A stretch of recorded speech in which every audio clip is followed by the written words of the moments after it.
வணக்கம், this is Dr. Anand Krishnan. Welcome to day 3 of 25 days 25 videos. காலைல நீங்க தூக்கத்துல எழுந்துக்கும் பொழுது ஃபர்ஸ்ட் ஸ்டெப் உங்களுக்கு பெயின்ஃபுல்லா இருக்கா? அதே மாதிரி ரொம்ப நேரம் உட்கார்ந்துட்டு எழுந்து நடக்கும்போது உங்களுக்கு ஸ்டெப் வந்து பெயின்ஃபுல்லா இருக்கா? then you may be suffering from plantar fasciitis. plantar fasciitisனா ரொம்ப சிம்பிளான விஷயம் தான். உங்களுடைய பாதத்துல இருக்கக்கூடிய அந்த plantar fascia அப்படின்னு சொல்லுவோம், ஒரு thick fascia வந்து இருக்கு, that bears most of the weight of the body. அந்த ஒரு டிஷ்யூ வந்து இன்ஃப்ளமேஷன் ஆச்சு, வீக்கா ஆச்சுன்னா உங்களுக்கு இந்த plantar fasciitis வரும். ஸோ இந்த plantar fasciitisக்கான காரணங்கள் நிறைய இருந்தாலுமே கூட ரொம்ப சிம்பிளான விஷயங்கள், அதாவது வந்து நம்ம வந்து திடீர்னு நம்ம ஒரு புதுசா ஒரு ஃபுட்வேர் வாங்கியிருப்போம், அதுல வந்து நம்ம வந்து ஃபுட்வேர் நமக்கு செட் ஆயிருக்காது, அதனால பெயின் வந்திருக்கும். ஸோ அதை நம்ம நெக்லெக்ட் பண்ணிப்போம். அது வந்து one of the causes for plantar fasciitis. இன்னொரு விஷயம் என்னன்னா, நம்ம திடீர்னு நம்ம வந்து அப்நார்மலா ஏதாவது ஒரு ஹைக்கிங்கோ இல்ல ஜம்பிங்கோ ஏதாவது பண்ணிருப்போம், அதுல அந்த plantar fascia வந்து ஸ்ட்ரெச் ஆயிருக்கும், அப்போ கூட இந்த ப்ராப்ளம் வரலாம். இன்னொரு முக்கியமான விஷயம் அப்படின்னா, வெயிட் ஜாஸ்தியா இருக்கும் பொழுது எஃபர்ட் வந்து இந்த பாதத்துல வந்து ஜாஸ்தியா இருக்கும். ஸோ அதனால கூட வந்து சின்ன சின்ன விஷயங்கள், சின்ன சின்ன ஸ்ட்ரெச்சஸ் வந்துட்டு பெரிய இம்பாக்ட் கிரியேட் பண்ணலாம், and you can have plantar fasciitis. So இதனால நமக்கு வந்து possible causes of having a plantar fasciitis. So plantar fasciitis இருந்துச்சுன்னா இந்த 3 விஷயங்கள் நீங்க வந்து ட்ரை பண்ணிட்டு அதுக்கப்புறமா டாக்டர்கிட்ட போறதை பத்தி யோசிக்கலாம். நம்பர் 1, காலைல தூங்கி எழுந்த பொழுதோ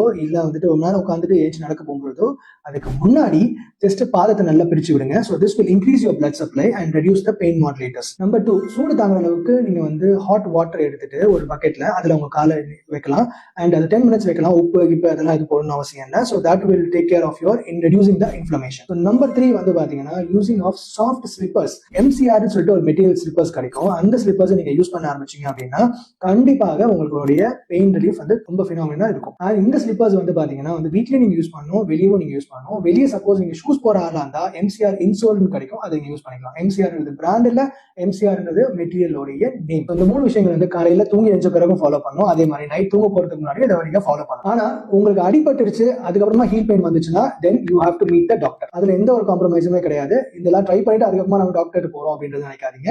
அண்ட் இப்போ நான் சொன்ன விஷயங்கள்லாம் நீங்க 2 வீக்ஸ் வரைக்கும் ஃபாலோ பண்ணலாம். அண்ட் அதுக்கப்புறமா சேம் பெயின் தான் இருக்கு, இல்லைன்னா வந்துட்டு எனக்கு பெயின் இருந்துட்டே இருக்கு, ஒரு டிஸ்டர்பன்ஸா இருந்துட்டு இருக்கு அப்படின்னா நீங்க டாக்டரை கன்சிடர் பண்ணலாம். பட் இந்த ஹீல் பெயின் வந்து அடிபட்டதுனால வந்துச்சுன்னு நினைச்சீங்கன்னா then you should not do all these things. Please consult your doctor at the first beginning itself. So இந்த வீடியோ உங்களுக்கு பிடிச்சிருந்துச்சுன்னா ஒரு சின்ன லைக் இல்லைன்னா ஷேர், அண்ட் என்னுடைய பேஜுக்கு நீங்க ஃபாலோ பண்ணலாம்.